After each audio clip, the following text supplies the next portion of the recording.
வணக்கம் நேர்களே, இன்றைக்கு வந்து நம்ம பைப்பிங் எப்படி வெட்டுறோன்னு பார்ப்போம். சரியான பைப்பிங் வெட்டுற முறையை பார்த்துக்கொள்ளுங்க. இப்படி ஒரு சதுர கோடு நல்ல வடிவாக போட்டுக்கொள்ளுங்க. போட்டுக்கொண்டு இப்போ பாருங்க, இப்போ இதில் இருந்து எத்தனை இருக்குன்னு பாருங்க, 9 இருக்கு. இப்போ 9க்கு நான் இங்கே மார்க் பண்ணுறேன். இப்போ அதே மாதிரி இங்கேயும் இருந்து அந்த 9 எடுக்கணும். 9 எடுத்துட்டு இப்போ நீங்கள் என்ன செய்யணும், இந்த 9 தான் நீங்கள் இப்போ இது பண்ணணும் பாருங்க. இப்போ இந்த பக்கம் வச்சு இந்த 9க்கு இந்த பக்கம் வச்சு மார்க் பண்ணணும். சரியா நல்ல நேரம் மார்க் பண்ணிக்கொள்ளுங்க. மார்க் பண்ணிட்டு இங்கே பாருங்க, இப்போ இந்த மார்க்குக்கும் இந்த மார்க்கும் உள்ளுக்க இருந்தால் இது இப்படி உள்ளுக்க இருக்கணும், அல்ல வெளியில் இருந்தால் இப்படி வெளியில் இருக்கணும். ஒன்று உள்ளுக்கையும் இப்போ ஒன்று இங்கே உள்ளுக்கையும் இது இப்படி வெளியிலையும் இருந்தால் பாருங்க, இது வெளியிலையும் இது உள்ளுக்கையும் இருந்தால் இது தவறானது. பாருங்க, இது வந்து தவறானது, செட் ஆகாது. காரணம் என்னென்னா இங்கே பாருங்க, இப்போ இதுல இருந்து 7 இருக்கு பாருங்க, இங்கேருந்து 9 இருக்கும். அப்போ இது பிள்ளை, ரெண்டு பக்கமும் சமமாக இருக்கணும் பாருங்க. இப்போ இந்த பாருங்க, இதுவும் வெளியில் வைக்கிறேன்னு இங்கே பாருங்க, வெளியில் வச்சுட்டு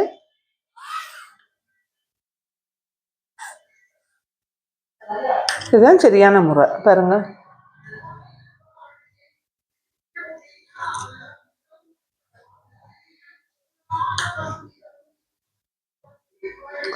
இப்படி கீறினாதான் உங்களுக்கு அந்த நாட் திருப்புறதுக்கு மற்றது லூப் திருப்புறதுக்கு எல்லாத்துக்குமே வந்து சரியா சேமா வரும்.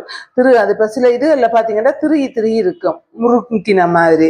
அப்படி வாரதுக்கு காரணம் என்னன்னா, அந்த நான் சொன்ன மாதிரி சரியான இது இல்லாமல் இப்போ ஒரு சிலர் என்ன செய்வாங்க, சும்மா இப்படி துணியை எடுத்து போட்டு இப்படி போட்டுட்டு இதான் கிராஸ் பீஸ்ன்னு வெட்டுவாங்க. ஆனால் அது தவறான கிராஸ் பீஸ். இதுதான் சரியான முறை. நீங்கள் எடுக்கக்குள்ள உலகாலம் தெரியாமல் தவறு செய்திருந்தா கூடிய இனிமே வந்து சரியா இது பண்ணிக்கொள்ளுங்க. இப்போ பாருங்க,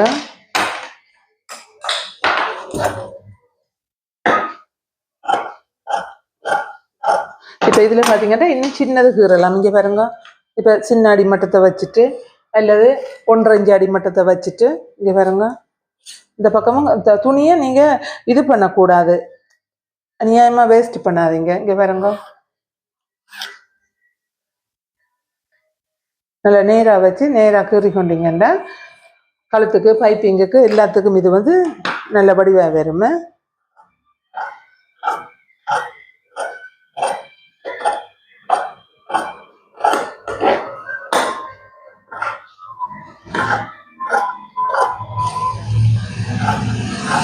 இதெல்லாம் உங்களுக்கு ஒரு நாளையில் வராது, 2-3 நாளைக்கு பழகி கொள்ளுங்க. அதாவது பழகின ஆக்கள் தைச்சிருவாங்க, பழகாத ஆக்களுக்கு இப்போ பழகி கொண்டு இருக்கிற ஆக்களுக்கு சரியான கஷ்டமாக இருக்குன்னு தைக்கிறது. ஒரு அளவு நல்ல வடிவாக வெட்டி தைக்க பழகிட்டீங்கன்னா பழக்கத்துக்கு வந்துடும்.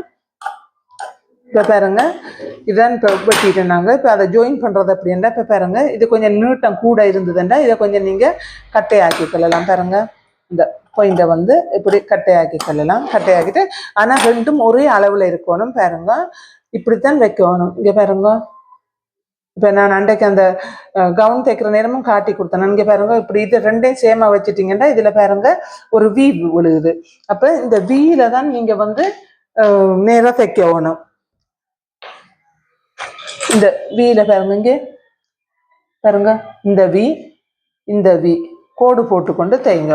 கோட்டுக்கு மேலே தைச்சிங்கன்னா தான் வடிவா வரும். எல்லாமே வந்து கோடு போட்டு தான் தைக்கணும். கோடு போட்டு இல்லை குண்டு பின் பண்ணி இங்கே பாருங்க, இதோட இப்படி வச்சுட்டு தைச்சிட்டு இதை திருப்பினாதான் இது வந்து இந்த 2 பட்டியும் நேராக வரும். அப்படி இல்லாட்டி கொண்டு கூட குறையா வரும். பாருங்க, ரெண்டும் தைச்சி முடிஞ்சோடனே இப்படி நேராக வர வேணும். ஒன்று கூட குறைய வந்ததுன்னா அரியணமாக இருக்கும். இப்படி தைக்க பழகி கொள்ளுங்க. சரியா? அதாவது வந்து இந்த பாருங்க, இந்த வியும் இந்த ரெண்டையும் செட் பண்ணிட்டீங்களால உங்களுக்கு சரியா வந்துடும். இங்கே பாருங்க, இந்த 2 அளவும் செட் பண்ணிட்டீங்கன்னா இந்த சைட்ல செட் பண்ணிட்டீங்கன்னா உங்களுக்கு சாதாரணமாக இந்த வி வரும். இன்னும் குறைச்சி எடுக்கணும்னா சின்னதாக எடுக்கலாம், பெருசாக எடுக்கலாம். அப்படி இங்கே பாருங்க, இது சின்னது, நல்லா பெருசாக எடுக்கணும்னா பெருசாகவும் எடுக்கலாம். அது உங்களோட கையில் தான் இருக்கேன்.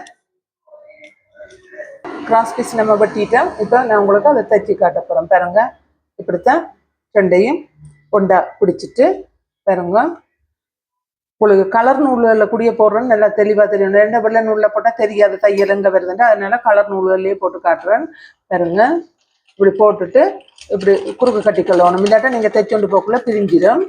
இப்படி கோடு போட்டுட்டு பாருங்க, இதுக்கு நேராக தைச்சிட்டு இங்கேயும் ஒரு குறுக்கு கட்டிட்டீங்கன்னா சரி.